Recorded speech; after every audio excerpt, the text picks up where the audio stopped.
Este, esta plática tiene que ver mucho con el tema de las adicciones eh, y todo lo que tiene que ver con la situación pues de la rehabilitación sobre todo, ¿verdad?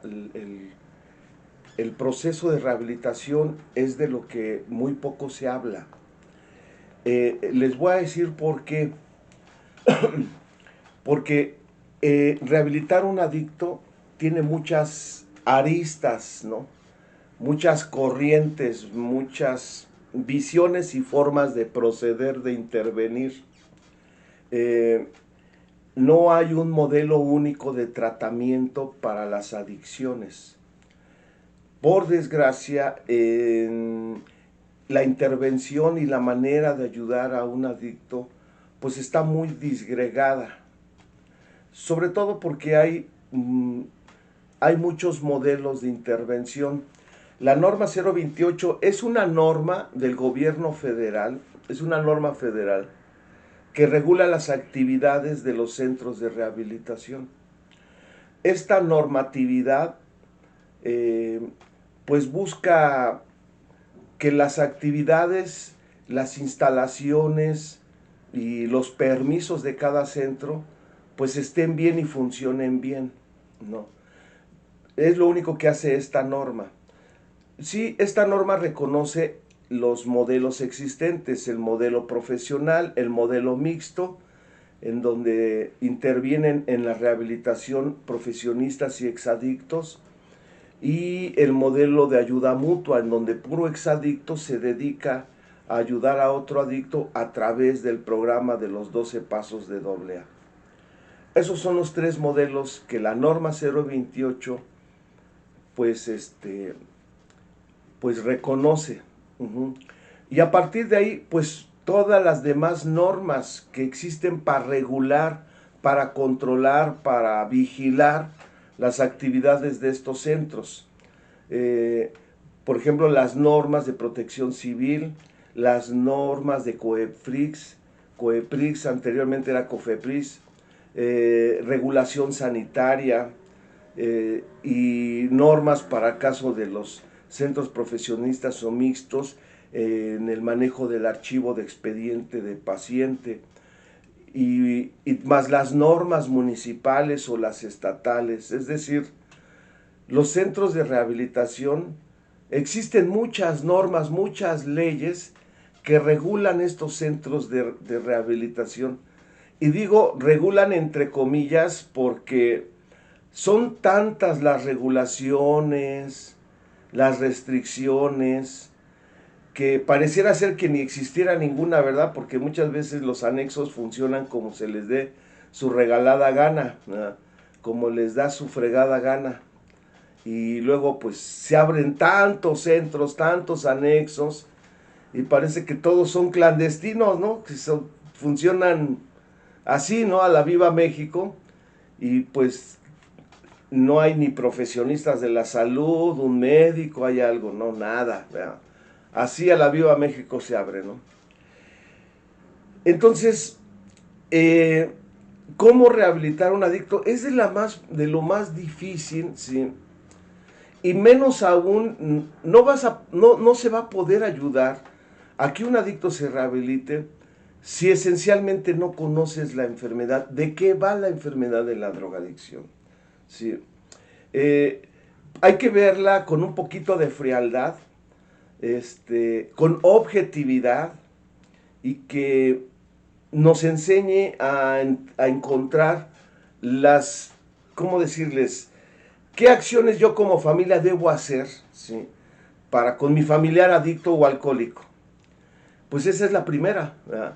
Conoce la enfermedad de tu familiar, las características de la adicción. Uh-huh. Primero, tienes que ver que el adicto, el alcohólico, cuando digo adicto yo ya me refiero también a los alcohólicos, ¿verdad? Porque ya en términos muy generales, el alcoholismo pues también es una droga, se adquiere y se adquiere una adicción, ¿no? Eh, Primero, el adicto tiene una enfermedad mental, ¿sí? Se le llama trastorno por uso de sustancia, Y en esa enfermedad mental, el padecimiento más fuerte que hace que él vaya a buscar alcohol, droga, es la obsesión mental, la dependencia psicológica, como le llaman los psicólogos clínicos, ¿verdad? Es el famoso craving, ¿no? Las ganas locas. El craving es un concepto que se inventó por ahí de los 70 en Estados Unidos para poder definir esa obsesión, ¿no? Cómo el adicto sufre el craving, es decir, las ganas locas desenfrenadas, ingobernables de seguir haciendo uso de la droga. Y el concepto de craving se parece mucho, mucho al concepto de obsesión. Que la obsesión mental a las drogas no está determinado en el manual para diagnosticar enfermedades mentales, que es el DSM-5.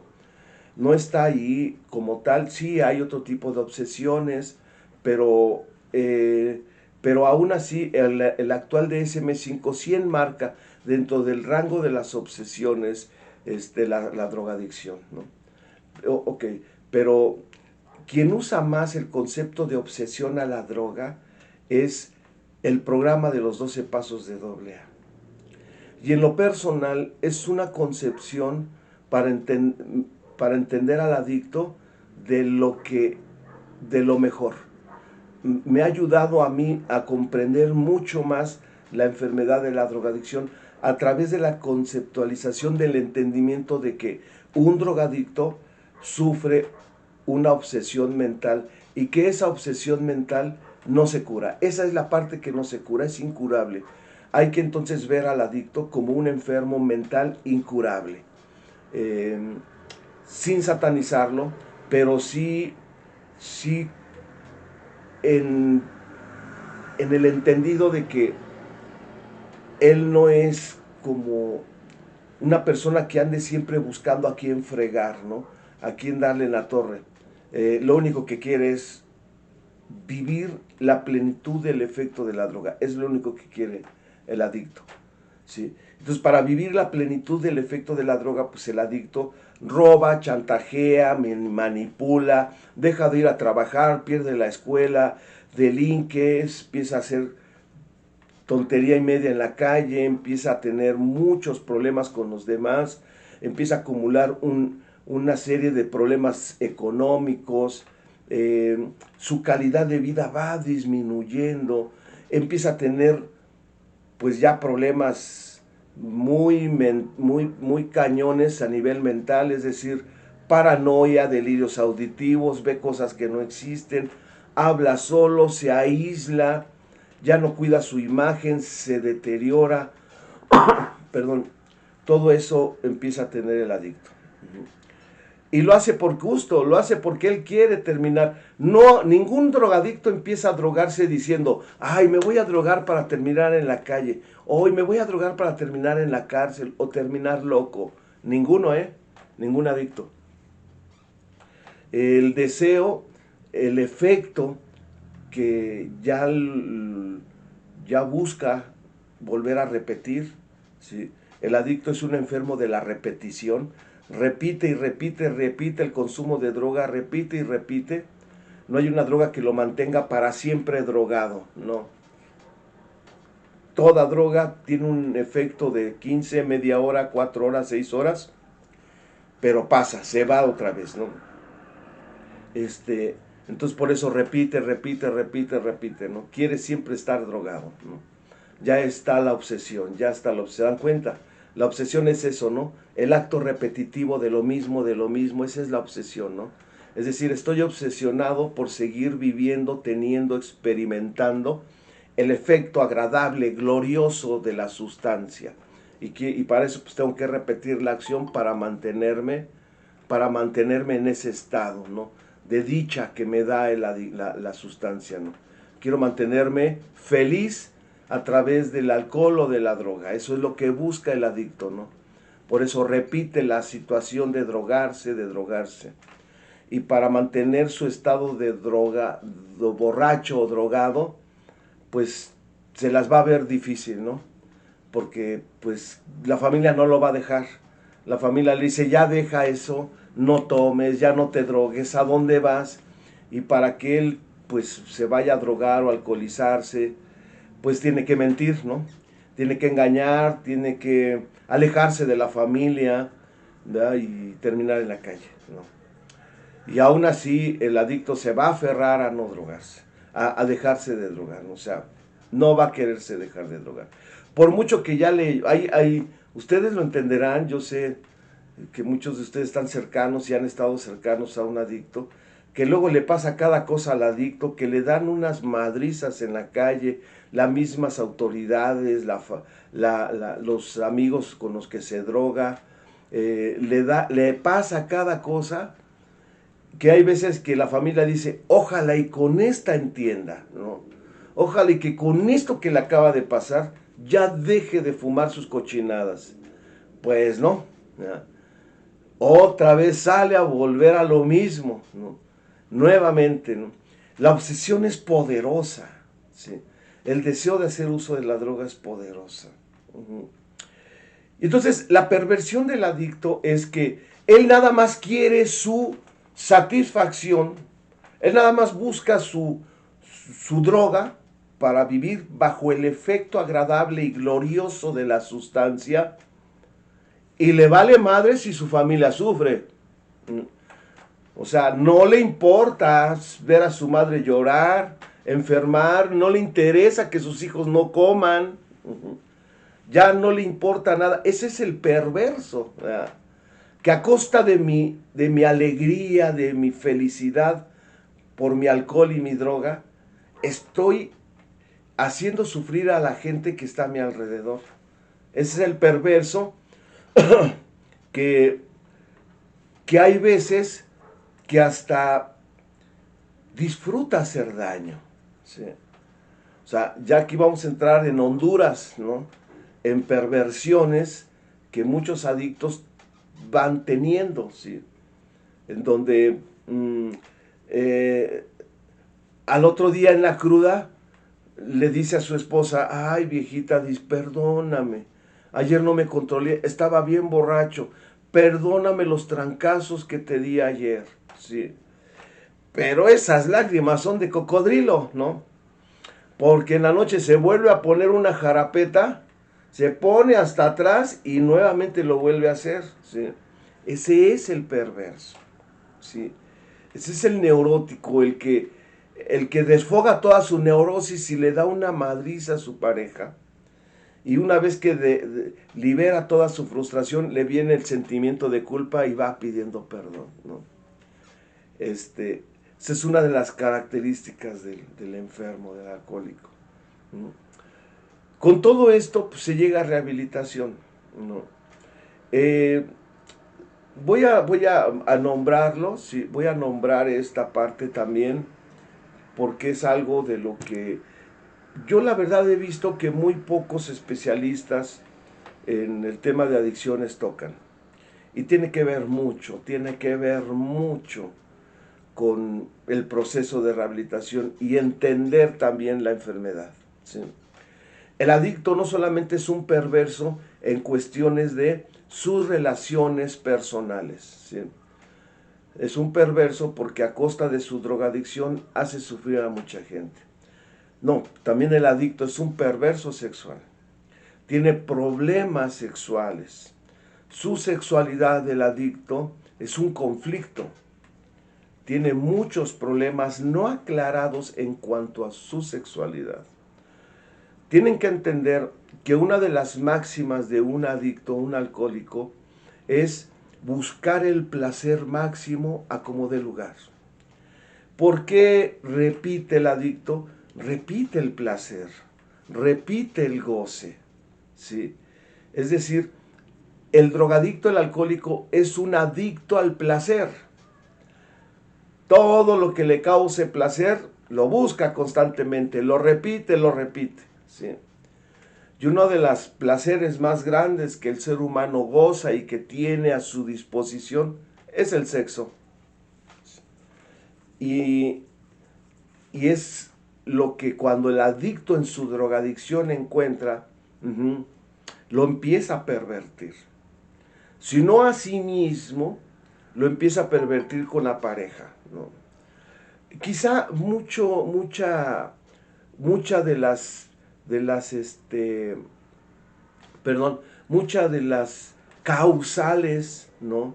De las problemáticas más fuertes del adicto en su vida y que provocan muchos divorcios, es precisamente que el adicto tiene ciertas perversiones sexuales, ¿no? Tiene ciertas exigencias sexuales, ¿no? Y el adicto cuando tiene perdón, ciertas exigencias egoístas sexuales, ¿sí? Ahí se da uno cuenta su perversión y su desviación o su enfermedad sexual. ¿Por qué? Porque muy en el fondo el adicto siempre busca su satisfacción personal, su placer personal, porque poco a poco se va convirtiendo en el hombre más egoísta que exista, que tú puedas conocer. El adicto es bien egoísta. Ajá. Un egoísmo cuasi narcisista, si no es que la mayoría son narcisistas. ¿Sí? Muchos drogadictos tienen que ver con el narcisismo. ¿Sí? Que si me permiten, les envío un video de YouTube que aborda este tema del narcisismo al grupo de familiares con mucho gusto. Les va a encantar, está excelente. ¿No? La verdad es de que la lista es muy larga para seguir hablando sobre las características de la enfermedad de la drogadicción. Uh-huh. Eh, es como si un doctor les empezara a hablar sobre la naturaleza biológica, bioquímica del cáncer, ¿verdad? Las causales del cáncer, cómo se empieza a expandir, es una lista enorme, ¿sí? Y obviamente cuando se habla de una enfermedad, pues se van a hablar de cosas fuertes, ¿verdad? De cosas cañonas, ¿no? Pues muchas veces cuando el doctor está exponiendo todo lo que tiene que ver con cáncer, pues pasa imágenes dolorosas, fuertes, ¿verdad? De cómo se expande el cáncer, cómo sufre el paciente, o sea, va tocando un tema doloroso, porque pues el cáncer es mortal, ¿no? Pues es casi lo mismo con la drogadicción, ¿no? Hablar de las características de la enfermedad de la drogadicción, pues son cosas fuertes, dolorosas, porque nos metemos en el terreno de la enfermedad, ¿no? De un campo que muchas veces, pues nosotros no estamos acostumbrados, o que quizá tenemos ciertos rasgos, ¿verdad?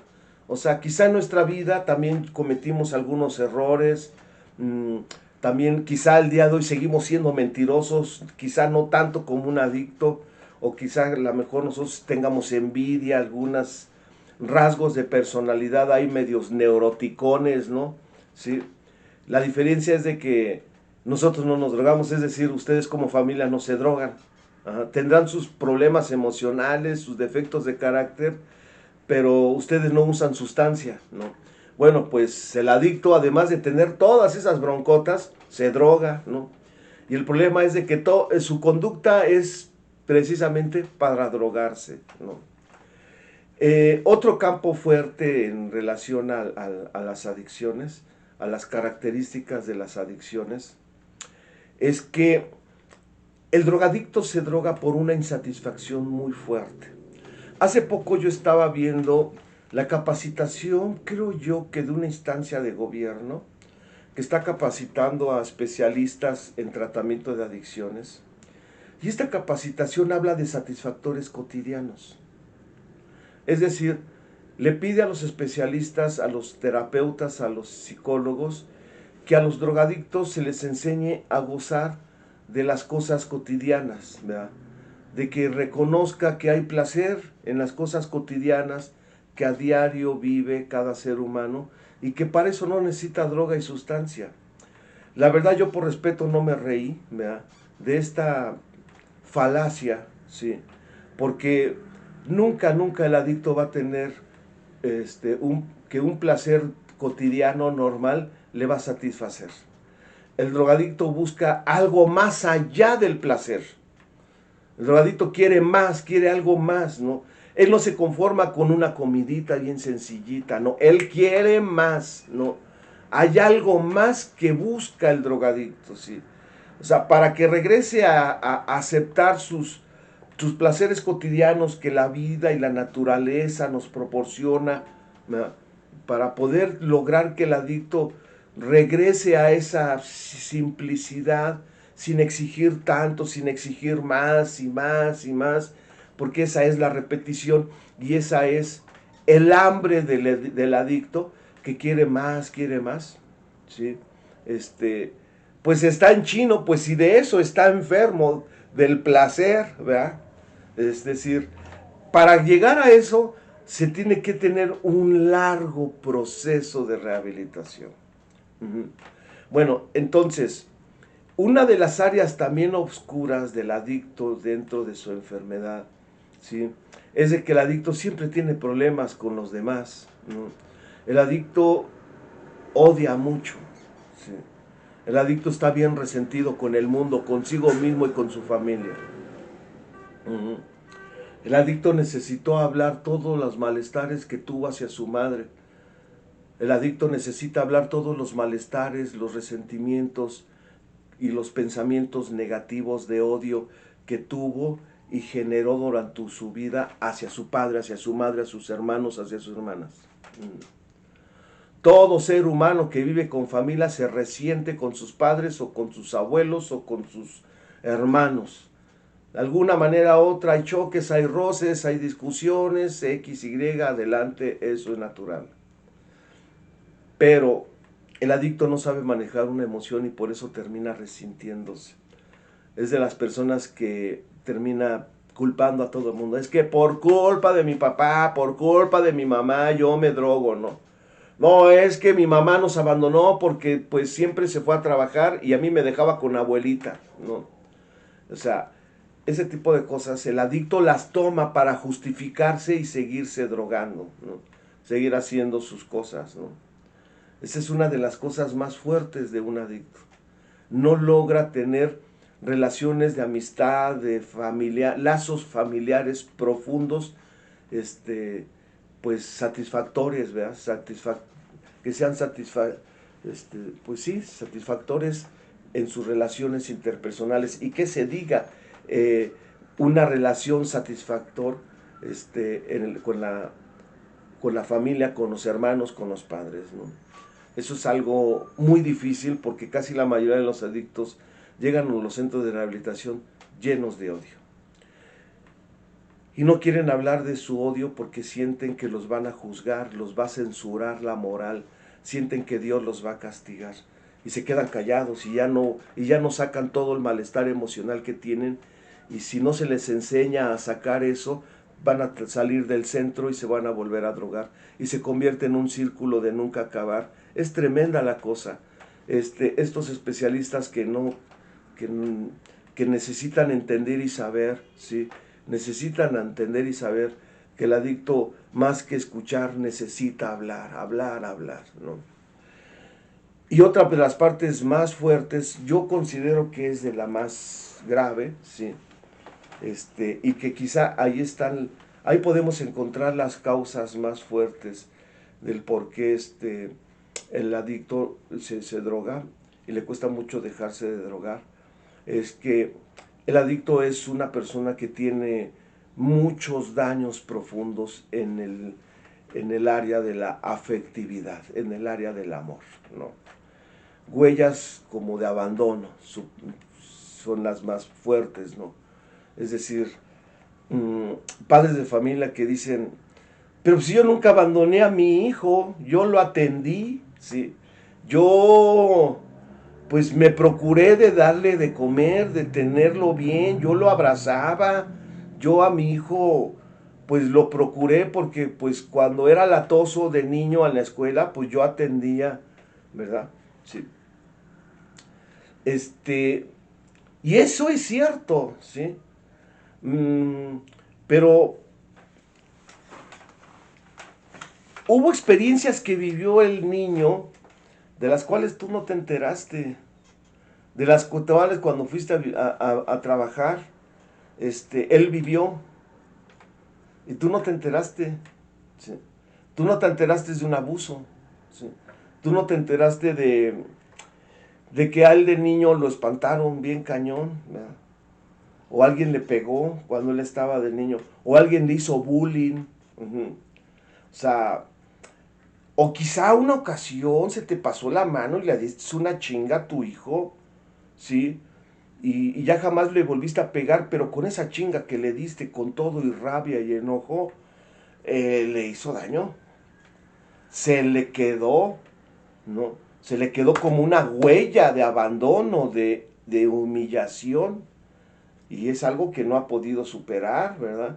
O sea, quizá pasaron los años y tú ni te acordabas de esa chinga. Pero por esa vez que le tocó la cinturoniza, pues el chamaco quedó marcado. Perdón. Y como nosotros como padres de familia, pues hacemos lo que tenemos que hacer, trabajar, ir, hacer, deshacer, cosas así. Van pasando los años y esas cosas que vivimos, este, mmm, ya no nos acordamos, ¿sí? Pero esa experiencia, esa situación queda en el inconsciente de nuestro hijo. Y aunque él ya de grande no lo recuerda, esa experiencia de abandono, de maltrato, de humillación, lo está lastimando, lo sigue lastimando, hoy que ya está grande, hoy que ya es adulto. Le sigue haciendo mucho daño. Y él ni se da cuenta. Sí. Ya ven por qué les digo que ya cuando vamos más avanzando en la parte profunda de la enfermedad de la adicción, empezamos a darnos cuenta que se sintomatiza, ¿sí? eh, las, las experiencias, las vivencias de un pasado, ¿sí? De una situación que se vivió en la niñez, en la preadolescencia, en la adolescencia y en la adultez, ¿sí? Se van pasando por ciertos eventos traumáticos espectaculares o microtraumas que son imperceptibles, no se pueden percibir. Son muy sutiles los microtraumas que un niño va viviendo en el interior de su hogar. Bien.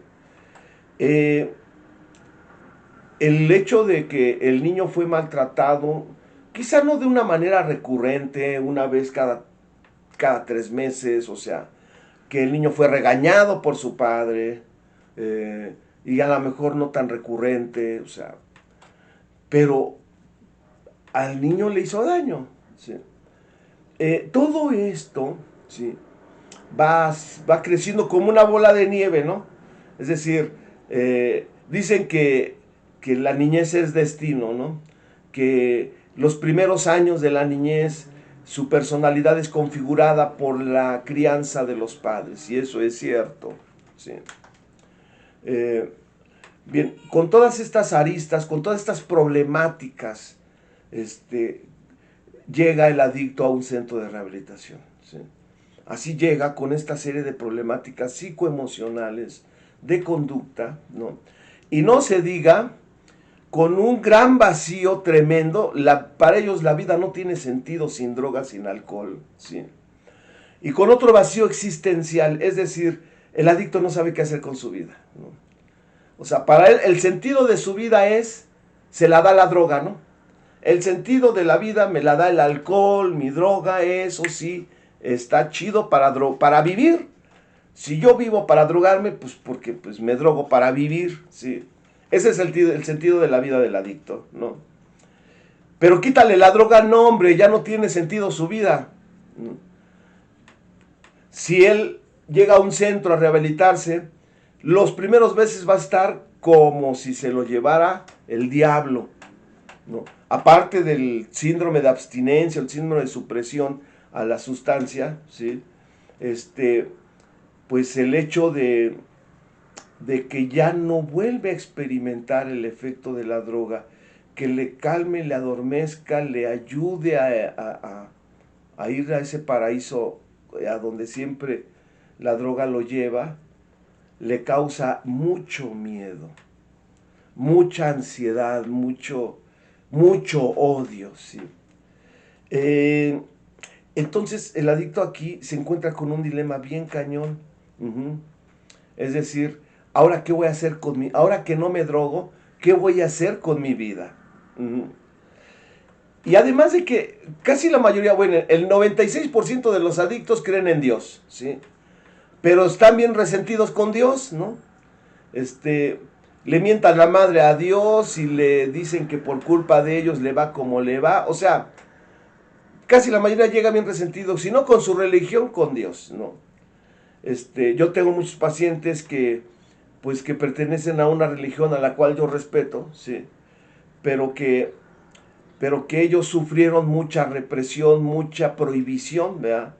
Esta religión no le permitía jugar con niños que no sean de su religión, ¿verdad? Y los niños van creciendo de una manera bien frustrados, ¿sí?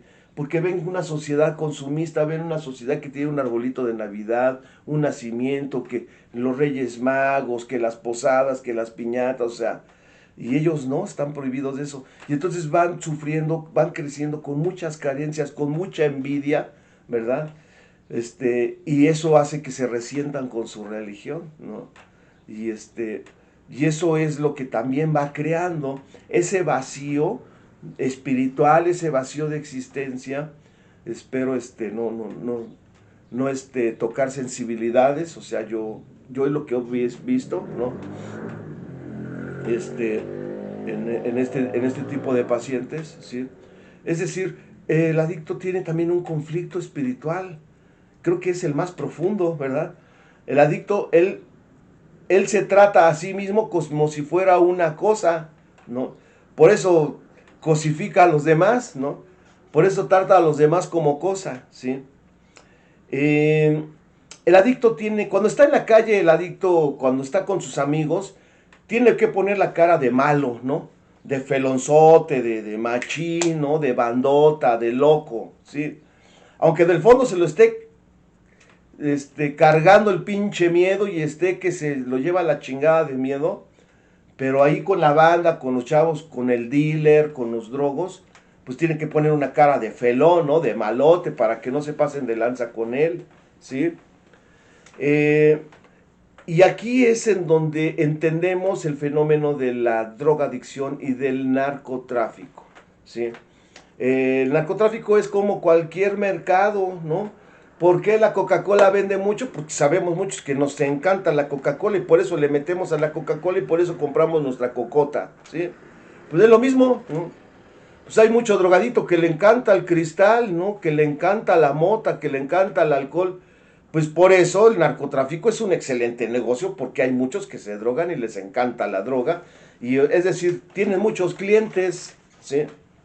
Entonces, el gobierno se dedica a combatir el trasiego, el tráfico, la venta ilícita de sustancias ilícitas, y pues se va sobre los narcotraficantes. Excelente, claro que sí, así debe ser, sí. Pero no hace nada con los clientes, ¿no? No hace nada con los adictos, que son la razón por la cual existen estos cárteles de las drogas, ¿no? Sí. Que además, dicho sea de paso, la mayoría de los narcos, pues también le meten, ¿no? También se drogan, ¿no? Y que dicho sea de paso, porque es una verdad, ¿sí? El narcotráfico, los narcotraficantes son unos desgraciados avariciosos, ¿sí? O sea, a ellos no les importa envenenar a medio mundo con tal de ganar la riqueza que genera la droga, ¿sí? Esa es la verdad, ¿no? Entonces, ¿por qué hay narcotráfico? Pues gracias a los drogadictos, ¿verdad? ¿Sí? Si hiciéramos una campaña para rehabilitar a la mayoría de los adictos, la mitad de los adictos, son más de 5 millones de adictos en el país, según la última encuesta, porque López Obrador ya no ha hecho ninguna encuesta que haga un análisis de cuántos adictos hay en el país, ¿no? Quién sabe qué hizo con el Consejo Nacional contra las Adicciones, que lo juntó con salud mental y es lo que va a regular, ¿no? Pero bueno, ese es otro tema.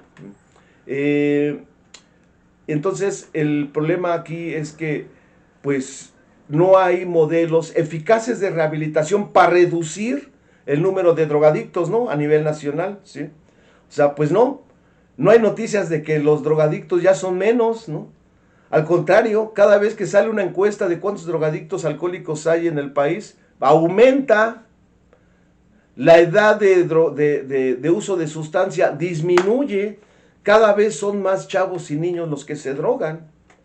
Y también el uso de las drogas y del alcohol en mujeres aumenta. Que algo está pasando, ¿no? O sea, todos los centros de rehabilitación, todos los anexos, la medicina, la psiquiatría, la psicología, en algo está fallando. Es decir, no hemos hecho nada para que el uso de sustancias disminuya el número de drogadictos. No hemos rehabilitado como debemos de rehabilitar. Luego, una clínica no creo que rehabilite más del 30% de sus pacientes. Si dice que rehabilita el 40, 50%, son mentirosos. En serio, o sea, no hay una clínica que rehabilite más del 30, 35%, quizá 40% todavía te la valgo, ¿sí? Ajá. Pero que una clínica de adicciones, un anexo, rehabilite más del 50% a sus pacientes, está, pues no, quizá ya está encontrando la fórmula mágica para rehabilitarse. En serio. Y la verdad, muchas veces no está en manos del clínico, no está en manos del profesionista. Quizá haya un modelo excepcional, ¿no? Con instalaciones dignas, tratamiento digno, proceso digno, profesional, ¿no? Y también un proceso no, si no es profesional, por lo menos empírico, en donde la experiencia hizo al profesional